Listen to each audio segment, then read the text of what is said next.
Law enforcement officials are taking steps to make sure the Super Bowl is safe. They say they're on the lookout for things like illegal drones and counterfeit goods.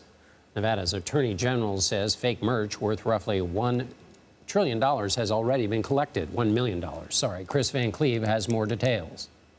On the hunt for Super Bowl football fakes, Homeland Security investigations agents sweep through Las Vegas, seizing 4,600 counterfeits in hours, worth nearly $1 million. Do you think that's the tip of the iceberg? Yes.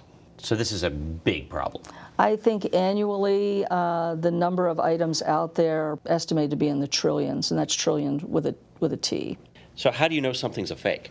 HSI Executive Associate Director Katrina Berger. Criminal organizations sell counterfeit merchandise. They manufacture and use the gains for many nefarious purposes. So the counterfeits are going to fund what? All kinds of criminal activities.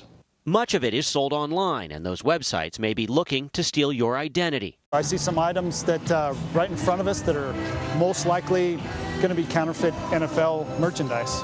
But Special Agent Brandon Crane spotted these moments into our walk through Fremont Street in downtown Vegas. As we get closer to the Super Bowl, you're going to see more and more of it. You're going to see mom and pop shops popping up. You're going to see people selling these items out of the trunks of their cars. It's so prolific.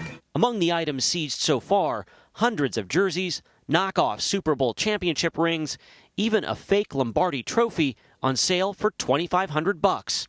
Last year, Operation Team Player led to 434 arrests. You know, true fans keep it real. That's what I want the fans to know.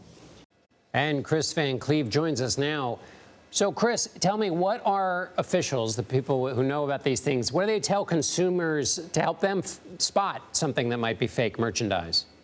John, HSI has a lot of information on their website, but also these are some of the fakes that they've seized just this week, and they look pretty good from a distance, but you want to check the tag. There should be an NFL hologram right here, and most of the counterfeits don't even bother trying to fake the hologram. They just don't put it on there. So that's a big red flag. The other thing, you can kind of go by touch and feel. Like, this doesn't quite feel like a jersey. The stitching's not quite right, and on others, you know, it almost looks like the stitching was an afterthought. That's a big red flag because that's not how the NFL would do it. So the one other thing to remember, if it seems like it's too good of a deal price-wise, that's also a big red flag.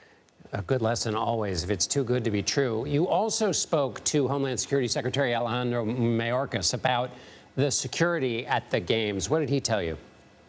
Well, he told us that there are no specific threats against the Super Bowl, but still security will be very high.